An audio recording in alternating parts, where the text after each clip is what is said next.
Sa unang pagbasa, gisgutan sa basahon ni Ezekiel nga ang propeta gidala ngadto sa templo sa Dios didto sa langit o gipatan-aw siya sa sapa nga nag-agas gikan sa pultahan og midagan nganhis kalibutan ug maoy naghatag og kinabuhi.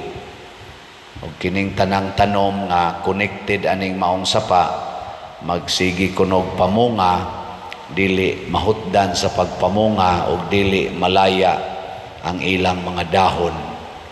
Ang bunga laming kanon niya, ang dahon sa niya tambal. Pag-abot na sa atong ikaduhang pagbasa, niingon si San Pablo, kamo mao ang templo sa Dios. Niya sa atong ebanghelyo, si Kristo naghisgot, gub-a kining maong templo ug ako ning tukuron sa ikatulo ka adlaw.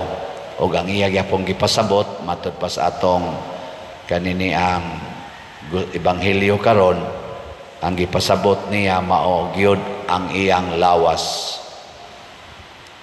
Gilingi imong tupad na templo pakas Ginoo na kay usahay ra ba dali kay tang mahimong templo sa demonyo. Kanus man na mahitabo kon matud pa ni Kristo ato nang himuong merkado ang atong templo. Og unsa man ang merkado nga yang ipasabot kanang sigig pangwarta, siging pamaligya, siging negosyo para aning atong lawas nga lumalabay. Mabita na kung gamito na nato ang atong lawas sa pagpakasala aron lang ta makakwarta, mahimog yung hugaw ang lawas. Sama anang dili lang ni pagtamay pero sala manggid ng prostitusyon, sala sad ng mga porn, sala ng mga kani mga malaway nga paggamit sa lawas. O naay pipila sa ato mga igsuon nga nalipat gigamit ang ilang lawas aron makakwarta. Apil na ng prostitusyon, kanana ang porn o kanini ang pagkabit-kabit kay kasagaran sa nagkinabitay para raman gyud sa kwarta, dili para sa gugma.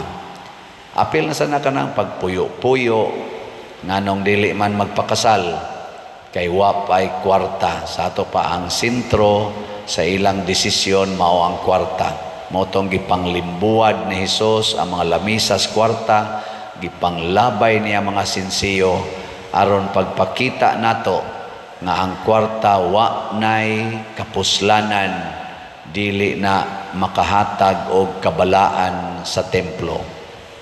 Kita ra ba dinhi sige tagbaligyag slat unsa man ni pangwarta ni o paglimpyo sa templo.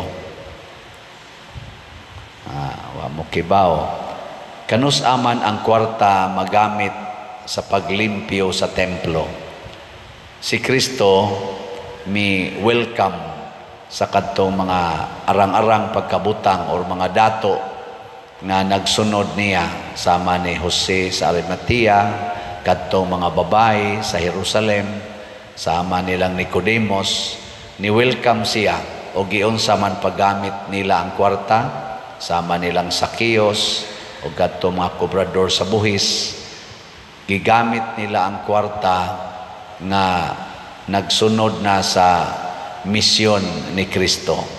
O unsa may misyon ni Kristo mga igsoon, aron tabangan ang mga labing ubos. So makalimpyo ra din ang kwarta sa atong lawas kung ang atong kwarta gamito na nato sa pag-atiman sa mga labing ubos. Kanang mga taong way kwarta, gitawag na nato sila the least, the last, and the lost. Sige, laing lingi sa imong tupad ing na tagay niya kog kwarta. Ana. Nya mangutana din na siya unsa man ka labing ubos ka. Ing kahawnaa man sa koy kwarta. Dili na maayong pagkagamit sa kwarta. Mao bitaw ang atong iampo ang atong mga leaders sa atong nasod ug sa atong simbahan, leaders sa tibuok kalibutan. Mayo unta gyud no sila mahigugma gyud sa ilang mga taong giatiman.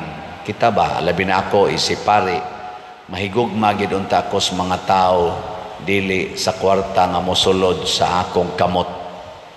Karon dinhi sa atong nasod daghan kaayo ang nag-away natong mga political leaders apil na sa dinhi sa simbahan nga ang isyu ra gyud bahis kwarta. Nya naiuban mo buhat o kaning pangsuborno kaning gitawag nato bribery sa mas gibuhat sa mga high priest ngadto ni Judas ilang gitagaag kwarta si Judas aron mubudhi ni Jesus. Niya say daghan sa atong mga leaders sa atong nasod karon og sa simbahan nga tungod sa kwarta mibudhi sa lawas ni Jesus, the church, ang katawhan. Imbis unta to atimanon ang katawhan, ang giatiman ang ilan ng mga lawas. Mao nang subo kay palandongon nga daghan sa ato mga kaigsuonan karon nga wa nay hapit gikaon, wa nay hapit pinuy-anan, labi na gid katong naagian aning mga bagyo. Karon si Marcy murag mao pa say paggawas sa atong nasod na nasay naagian nga mga dito sa atong Northern Luzon, mga 4 na 5 na kabagyo ang niagi. Nya daghan kayo ang nanay namatay, napagiway gikaon, wa nay mga balay. Samtang ang uban natong mga kaigsuonan, labi na gid ang atong mga leaders sa gobyerno, purting nindutag mga balay, nindot kay mga sakyanan, nindot kay mga gisulob, wa magproblema. Pero wa gid sila moadto didto aron pagsigi og buhos anang tanan nilang mga natigom nga minilyon og binilyon paganing uban aron itabang aning nagkalisod. Usahay mantinil kaayo no, mantinil kaayo. Mao nang naroon na sa atong social media makita man nato gagmay mga para iatop sin ang mga plywood nagbaog-baog ang lawas. Maunay atong itabang sa nawadaan nagbalay mura magsubo kay palandungon samtang ang uban nato mga kaigsuonan minilyon man ang kantidad hasta guys ilang mga ginagmayng mga gamit minilyon man. Matod pa ni Kristo ipamaligya kanang tanan og ihatag ang halin ngadtos mga kabos. Ako sa akong gamayng pamaagi mao ning moingon jud ko dili ko mag-celebrate sa akong birthday karon in a celebration nga ako ray malipay ug ang kita ray malipay dinhing mga suod nako hasta akong pamilya wa ko mag-ingon nga mga onta or unsa diha. Wa gyud hasta ning ako mga staff dagko naman sa ning mga tiya ng uban ani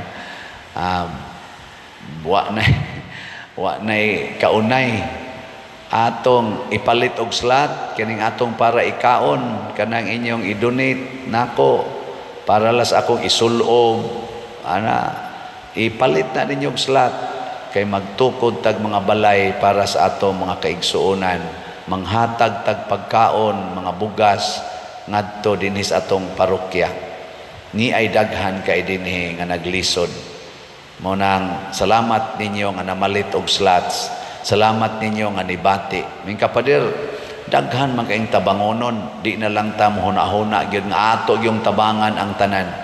Igo na tingali kaayo nga maghimo gid ta labing minos sa 61 ka balay ang ato rong himuag balay aw sa 61 ka balay ba ang atong himuon labing minos may nalana last year salamat sa ninyo nakahimo sa taog mga 90 ka balay niya karon sa 61 ng atong gitarget niya muhatag sa tagpagkaon bugas sa buwan sa Disyembre, isi pamasko, ato sang targeton mga 3,500 tingali na ka pamilya ang atong tagaan. Sige lang kitang hatag og sitiyo. Na atong Christ Transforming Union. Nindot kay ning pagkataytula aning sitiyo kay Christ Transforming Union with Mama Mary. Si Mama Mary mao gyud ang tinuod nga templo sa Ginoo. Limpyo kaayo ang iyang lawas, way sala, pero wa siya kwarta, pero way sala. Og tungod ana, diha niya na tao ang manunobos sa kalibutan nga mao si Jesus. Diha ni agi niya ba ni Mama Mary ang kaluwasan. Unya kita sad nga maningkamot sa paghigugma sa ato isig katao nga nagkalisod, mahimo sa tang agianan sa kaluwasan. Muna kining atong ginagmayng paagi, palit aning SBF dag para sa atong kumbinto o kaning sitiyo para sa atong community, sa mga atong sheltering the homeless, feeding the hungry. Dako kay ni siya og impact sa atong kaluwasan. Ang Ginoo nalay mo padaghan ani, pilo-piloon is Ginoo sa makadaghan. Mao nang matod pa sa panultihon sa mga taong pilosopo, kung gusto nimong usbon ang kalibutan, sugod ug usab diha sa imong kaugalingon. Kung gusto sa natong tabangan ang mga nanginahanglan, pagsugod ug usa ka buok kada adlaw sa imong kinabuhi. Usa lang.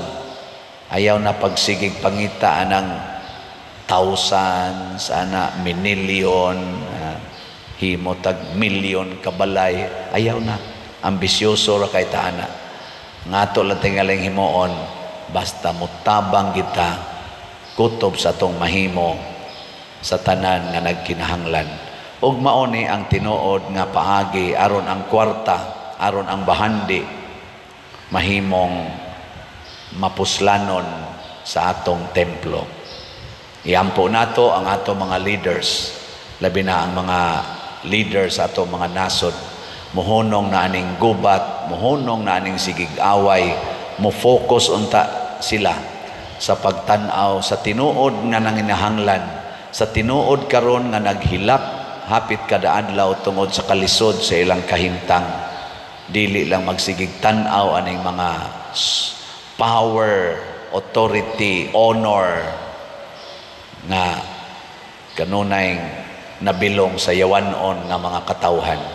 Arita sa mga taong giatiman sa Ginoo, ang mga tao nga labing ubos, labing kabos o mga nahikalimtan sa atong katilingban.